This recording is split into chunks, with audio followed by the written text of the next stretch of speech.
everybody wants to get united. Like, what we gotta do is meet everybody on 149th Street at the bank. I stumbled onto a clip recently on Instagram. Okay, we'll talk about the future of graffiti in an increasingly surveilled and AI automated world.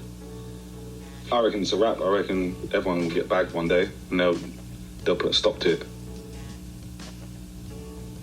This is the last of this type of freedom that we'll have. Everything will be advertised to us. There'll be a fucking billboard and LED display advert in your living room. And there's nothing you could do about it. And I found this really interesting. I wanted to ask you guys, what do you think about the future of graffiti in an increasingly surveyed AI world? So personally, I got some views on this. I think he brings up some good points about, like, in an increasingly surveyed world, everyone's gonna get caught eventually, just because security is so high. I mean, they're already talking about satellites that can see every inch of the world pretty much. Now, who knows, like, when that'll happen, but the point being is that's, you know, it's on the precipice. It's gonna happen at some point. Will we be here for it?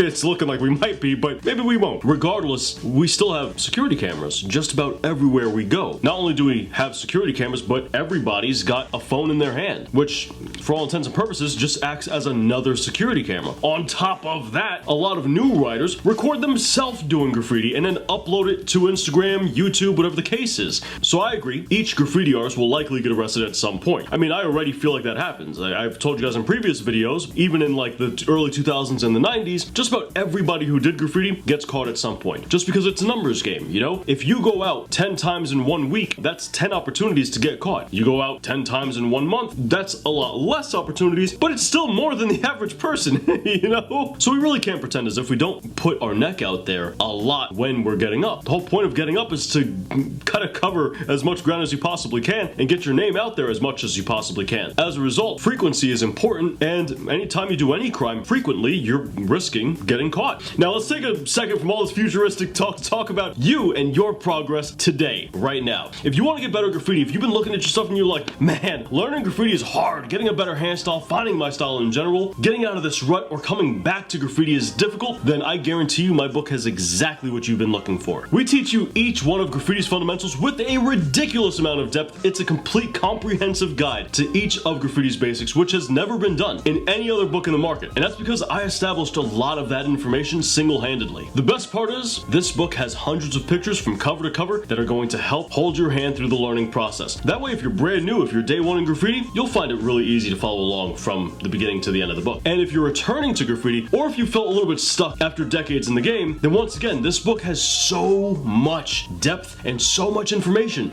that you're bound to learn something new and you'll easily get out of whatever rut you're in. But don't wait too long, because this discount ends after this week. My birthday doesn't last forever, man. So if you want to take advantage of the discount code, check out digital versions of our book over at theartistblock.inc. That's where the discount code works. And if you're more into physical copies of the book, then we have a link over to the book on Amazon, which you can also find in the description down below. Now, if we stack AI on top of that, there are ways to kind of protect yourself against cameras and like AI and whatever the case might be. However, something that's a lot harder to protect yourself against is being tracked from one camera to another, especially if you're doing their job for them and uploading it online. I think this is also just a song and dance that we've seen and done a million times already. Regardless of the crime you look at, crime always adapts to new technologies, right? So, you know, right now they currently track where your phone is, and a lot of new graffiti artists especially tend to incriminate themselves by uploading on Instagram and other social medias. So people will adapt. They'll stop uploading, you know, their crimes and stop snitching on themselves. They'll talk about, oh, you know what, side note, they'll talk about, oh, I don't snitch, I'm not a snitch, but then they'll go ahead and snitch on themselves by uploading online. It's crazy.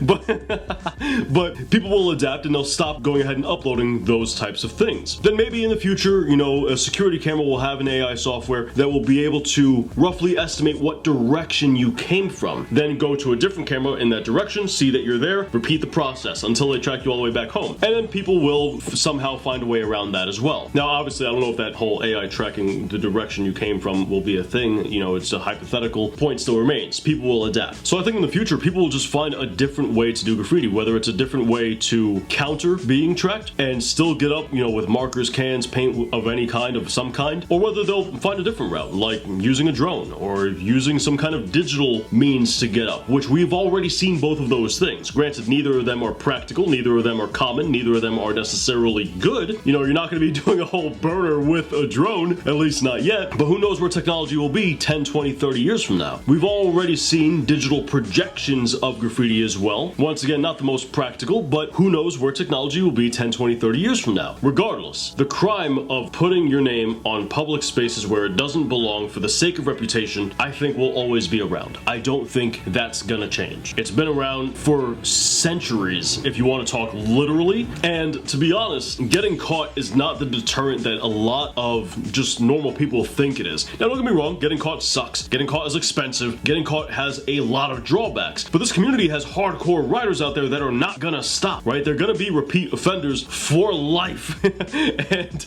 if we adapt in a scenario, let's just say hypothetically speaking, where it becomes more digital, somebody does a digital projection or something along those lines, then the penalty may not be severe enough. It's easy enough in order to get rid of whatever digital graffiti there might be. If somebody's using a drone, well, now they're also not getting slapped with trespassing. There might be a different law I don't know about, but they're at very least not getting slapped with trespassing, you know, breaking and entering, or whatever the case might be, whatever various things they like to slap on top of you whenever they catch you. They're just gonna be hit with doing graffiti. And if people are going back and doing graffiti again after being arrested when they were arrested and hit with vandalism, hit with, I forget what the charge is, but when they find you're in a crew and they want to smack you with that too, when they're hit with trespassing, when they're hit with breaking and entering, when they're hit with all these other things, and yet they still keep doing it, well then if you take some of those away because they used a drone or they used some other means that didn't require them to do all those other crimes, then guess what? They're just gonna do it more. Especially racking, right? Like if you don't have to rack anymore because we're getting into this digital age, I mean I keep going back to the digital thing, but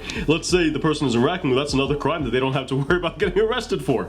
You know, so yes, people will get arrested more, but I think the penalties will be less, and as a result, they'll continue doing it even more. But that's the kind of the thing that a lot of people don't talk about, is if you're really built to be a rider, after you get arrested, it lights a fire under you, and you kind of get reinvigorated, and you kind of get this feeling of, now I need to come back correct. I need to go ahead and show people that, like, I'm not done, I'm not finished, and I'm not gonna go ahead and tap out just because I got arrested. And that's something a lot of riders don't talk about. Now that changes after your second arrest, after your third arrest, after your fourth arrest. At that point it just becomes routine and you kind of just keep on doing your thing at the same pace. A lot of police feel that, alright, if we get them on the first arrest, they may stop. And for a lot of people, a lot of graffiti artists, that's the case. A lot of people do quit after the first arrest. But for those who are built for this life, it's only a fire under them. And here's another thing, is that graffiti 20, 30, 40 years from now, I think is going to look a lot different than graffiti nowadays, especially the further in the future you go. And let's be real, a lot of us alive today, 50 years from now, 60 years from now, 70 years from now, we may not like graffiti of that age. We may see it and go, that's not for me, man. This isn't real graffiti anymore. This isn't what we signed up for. This isn't what we were doing. And this new thing, it's not for me, right? Projecting my piece into your Oculus contacts isn't my definition, or isn't the graffiti that I grew up with. Now, obviously that's a hypothetical, it's only examples, right? Projecting your digital graffiti to somebody's Oculus eye contacts. But the point remains the same, because we've already seen this song and dance before. Graffiti from the 70s is nothing like graffiti nowadays, and people who used to get up on trains, some of them don't really enjoy or like the way graffiti is done currently. So I think that relationship will stay the same. I think that kind of leapfrog through time will stay the same, and graffiti won't be going anywhere. Let me know your guys' thoughts in the comments down below. And while you're at it, don't forget to check out our Ultimate Graffiti Guidebook in the description down below and use our coupon code for the best discount we've ever had on this book. It's in celebration of my birthday, and as my way of giving back to you guys for showing this book incredible success, we've got this code for you guys. If you want the best how to do graffiti tutorials anywhere online, check them out right up here with more graffiti content right down here. I'll catch you guys back here next week. Thanks for watching.